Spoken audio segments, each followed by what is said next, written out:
Calgary officials say they're approaching the final stages of restoring water services to the city. In the daily afternoon update, Mayor Jyoti Gondek says the filling and the flushing stages of the repair process have been completed. Alberta Health Services will now test samples of the water, which takes around a day to complete. Water restrictions were implemented across the city when the water feeder main broke in Bowness on June 5th. Officials say it will still likely be several more days until the pumps at the Bears Paw water treatment plant will be turned back on. Protecting public health and delivering clean, safe drinking water is our priority. If testing shows that the water is clean and safe, and we have confirmed this with environment and protected areas, as well as Alberta Health Services, we will move to the final step of stabilizing the system. We still need to move through the next steps, including stabilization, which will create pressure changes that could cause some issues to the pipe and throughout our water network. We're proceeding with caution and care. Calgarians are still being urged to save water usage across the city, and it dropped from 500 million litres on Thursday to 460 million on Friday.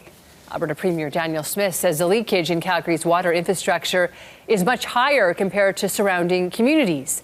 Smith says she was shown a report by the land development industry back in spring that showed a much higher rate of leakage in the city's water pipes, and this needs to be addressed. Mayor Gondek confirming council has seen the report, and city officials say they're working to reduce Calgary's water leakage, which is comparable to other nearby municipalities. Speaking on QR Calgary's Your Province, your Premier Smith also questioned whether Calgary's blanket rezoning is also contributing to this issue.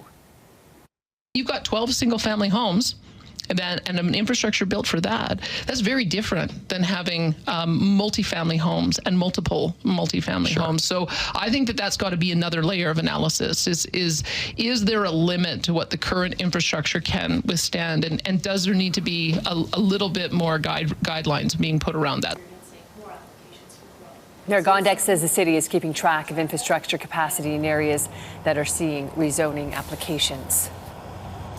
When we discussed the rezoning changes during public hearing, the amendments that were brought to the original recommendations include some very important ones that said we need to monitor growth as compared to infrastructure, and that we needed more information on infrastructure capacity in places that were experiencing more applications for growth.